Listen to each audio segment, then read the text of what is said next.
Otto här. Idag tänkte jag berätta varför jag avslutar bevakningen av SOT eller Smart High-Tech. Häng med på det. Ja, jag har ju ganska nyligen presenterat min analys av bolagets Q1 och vad nya vdn faktiskt säger i sina vd-intervjuer. Och sen har jag gjort en korrelationsanalys mellan vad han säger och vad jag själv hade satt upp för teorier kring hur det här skulle kunna utvecklas. Och då får jag tyvärr det bekräftat att värderealisationen och vägen till positivt kassaflöde ser utmanande ut. Så jag tänkte gå igenom punkt för punkt varför jag då väljer att avsluta bevakningen. Ja, så här har jag då gjort en liten lista om varför bevakningen avslutas. Dels är det så här att jag bevakar ju bara bolag publikt där jag själv är investerad. Och mitt innehav i det här bolaget, jag avvecklade det redan under hösten 2024. Och för jag såg att värdet till realisation hade förlängts avsevärt. Sen får jag väl erkänna att jag levde på något slags hopp om att det faktiskt skulle kunna vara så att jag hade fel. Men det som sen kommunicerades i samband med den riktade nyemissionen i december 2024, det skiljer sig på flera punkter från nuläget då, om vi pratar maj 2025. Produktionsförmåga är fortsatt en begränsande faktor för att nå finansiell framgång.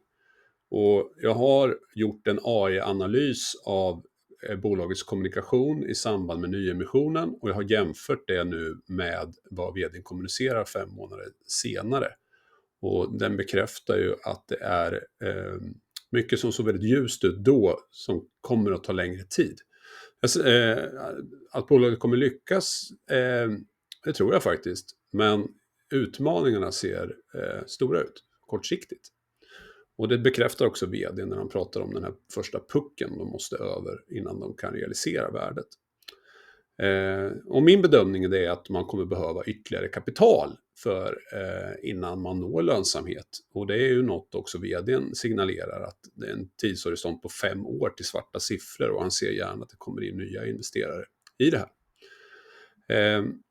Samtidigt så observerar jag att andra aktörer på marknaden för grafenbaserad TIM snabbt börjar komma i kapp eller aktiveras i design wins.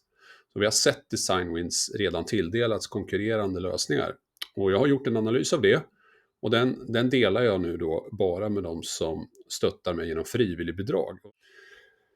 Sen har jag ett mål för egen räkning att jag ska slå börsen med faktor 5-10. Så jag fokuserar på bolag med tydligt momentum, verifierad förmåga och rimlig väg till lönsamhet. Och då kommer Smart High-Tech att klassas ut från min ambition att göra stark avkastning på börsen. Ja, och vad är det då mina frivillig-swishare får? Jo, jag fortsätter följa bolaget. Jag kommer dela mina insikter exklusivt med de som stöttar mitt arbete.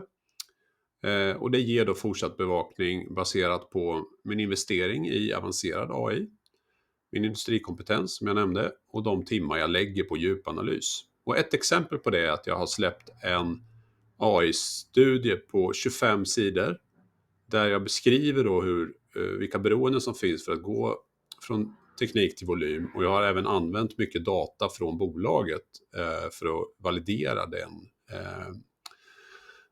den analysen.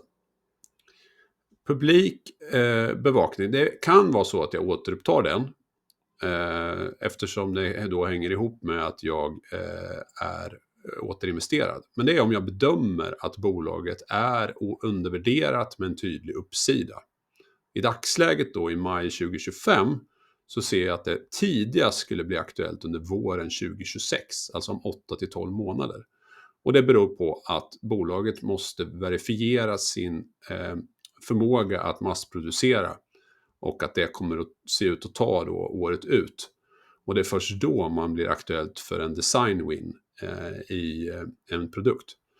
Och jag har också sagt att jag är beredd att missa en uppsida i aktien på grund av det. Men jag känner hellre att jag vill vara säker på att det här bolaget reder ut den här pucken som vdn pratar om. För att se att de kan realisera den här volymen. Och det jag är inne på i min AI-studie, det är också ledtiden till design win. Alltså vad är det som krävs i nästa steg? Smart High-Tech har ju ett beroende i sin egen förmåga som är den kortsiktiga utmaningen. Sen utöver det så ska ju produkten då anpassas för slutkundens process. Det vill säga massproduktionen, det innebär ju inte att den här timmen, bara för att den är producerad, flyger in i en framtida produkt. Utan det kommer ju krävas verktyg och processer som förändras i slutkundens förmågor att producera. Och då blir det en ledtid att ta hänsyn till och beroenden att ta hänsyn till. Där Smart High-Tech måste visa leveranssäkerhet för någonting som då förändras i branschen, vilket vd också är inne på. Så under tiden så följer jag utvecklingen både i bolaget och i den bredare timmarknaden. Jag ska ge ett exempel. Nu har ju till exempel Acer, ett bolag som säljer bland annat datorer, laptops i det här fallet. De har ju annonserat att de släpper en Triton 14 AI-laptop som då ska vara en av de första datorerna som har grafenbaserad TIM. Och när jag gör min AI-baserade analys kring det, eftersom Smart High-Tech inte är redo för den produktionskapaciteten, så är det hög sannolikhet att det här är en kinesisk aktör.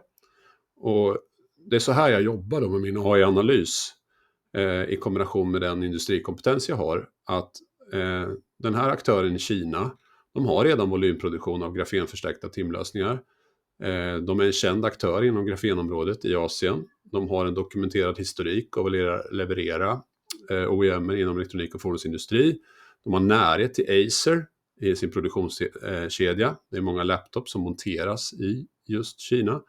Och Tanyan nämns ofta i kinesisk fackpress i samband med Advanced Graphene Thermal Materials. Säger inte att det är dem. Det jag säger är att sannolikheten att det är dem är väldigt hög. Och den aktieägare eller investerare som tror att Smart High-Tech är unika och att det är deras teknologi som dyker upp här och var, i mina ögon så behöver man omvärdera det. Men det betyder inte heller att Smart High-Tech inte skulle ha en möjlighet att komma in i den här typen av produkter. Det är ju det de strävar efter. Men om det tar 5 år att nå lönsamhet enligt vdn, eller upp till 5 år, och att de har en produktionsproblematik innan de går in i design-win-fasen, då är det fortfarande ganska långt kvar dit. Och när jag investerade i det här bolaget så gjorde jag det med en tanke om att det här faktiskt, att de var liksom världsledande, att de var först ut. Jag kan ha missförstått bolaget, men att de skulle vara unika. Och ju mer jag läser om det här, tekniken och dess framfart, så är det ju flera aktörer som kan leverera den här typen av produkt. Och det säger också vdn i sin intervju, att den senaste intervjun han gör, så säger han och bekräftar han att nej, det är en handfull aktörer som kan göra det här. Och vår målsättning, säger han som SOT-bolaget, då är att vara bäst. Men konkurrensen är nödvändig för att flytta agendan. Så att det är inte konstigt att det är konkurrens. Men jag tycker också det är lite synd att det inte finns fler analytiker som följer det här. Jag är en hobbyanalytiker, jag gör mitt bästa för att analysera det här. Och det är vad mina följare då får del av med den tid och energi jag lägger på just den analysen. Så det förklarar lite grann mina tankar kring det här. Och då ska jag lägga till här att vdn säger att det finns en handfull aktörer som kan konkurrera med SOT. Och i all välmening då för dig som lyssnar och är intresserad av det här, så finns det en rad bolag som är värt att gräva i. Alltså för att hitta de här handfull bolagen så ska jag börja titta till höger. Som de här 4 bolagen som jag listade, de är nog liksom troligtvis de 4 starka aktörer som kan bidra till den här teknikskiftet då, som vdn pratar om.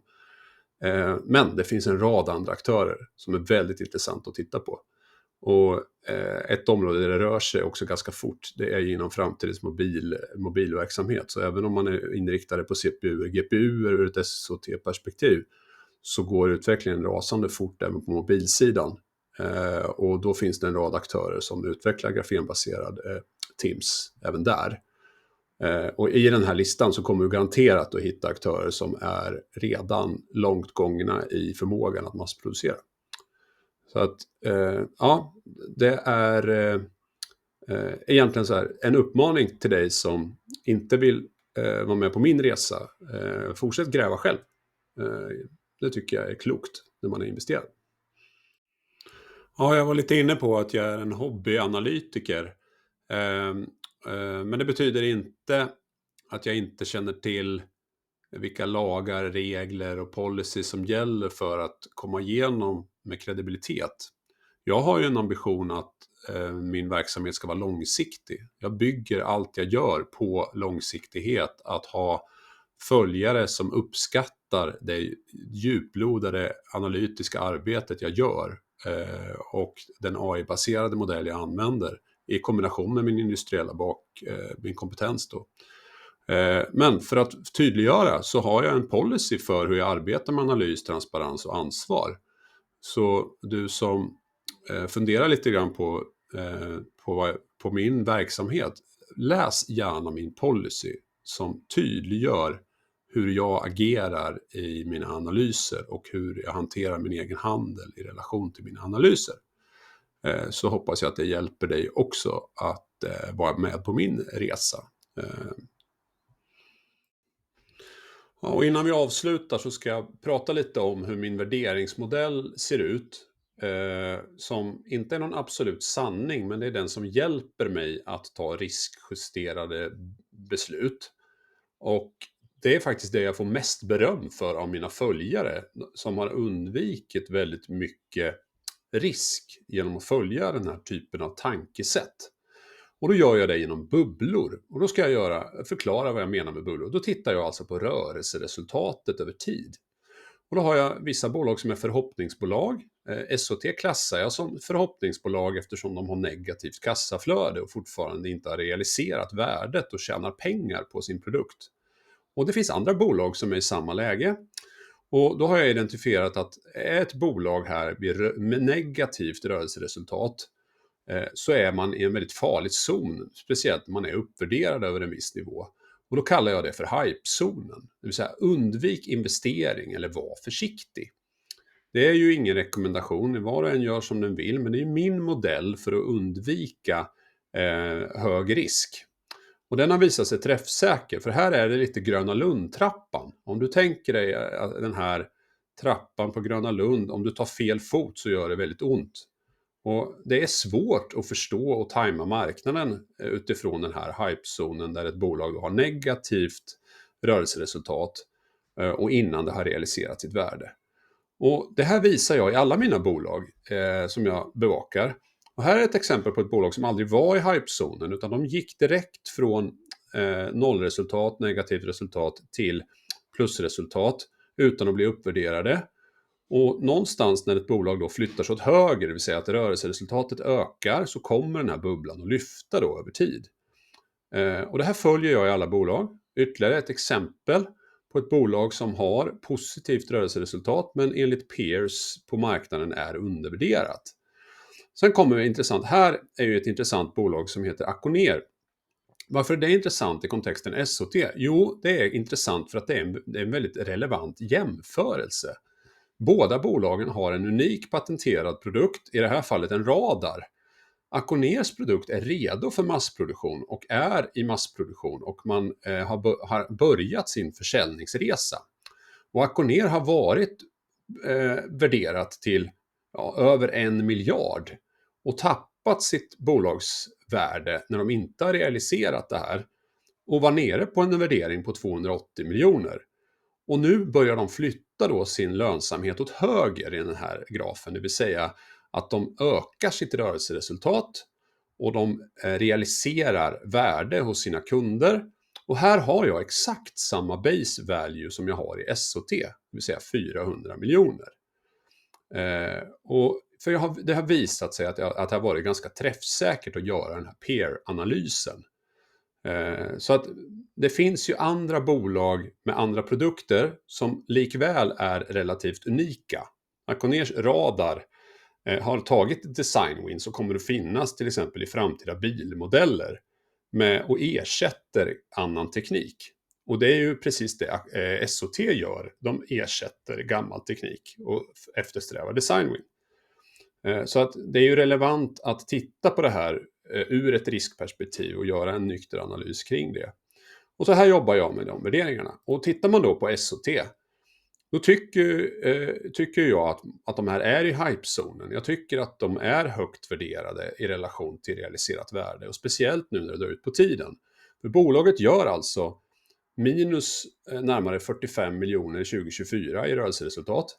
De kommer inte att leverera den volym som krävs för att flytta lönsamheten åt höger. De kommer att flytta sitt rörelseresultat åt vänster, det vill säga att de kommer att ha ett sämre resultat under 2025.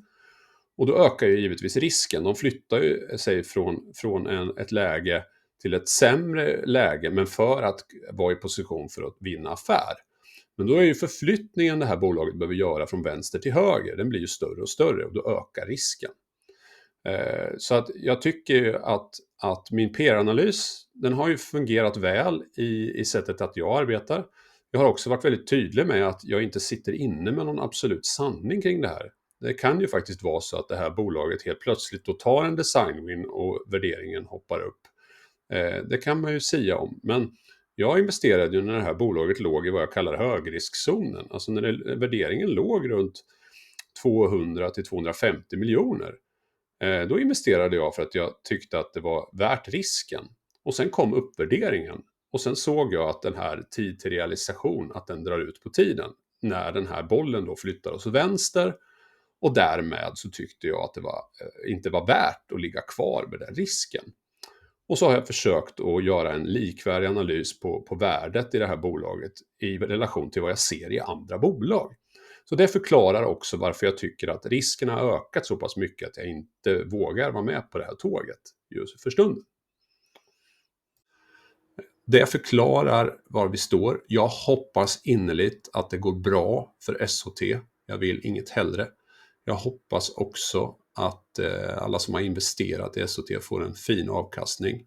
Och jag ser fram emot att om ett år ungefär förhoppningsvis vara återinvesterad och återbevaka bolaget. Så hoppas vi ses då.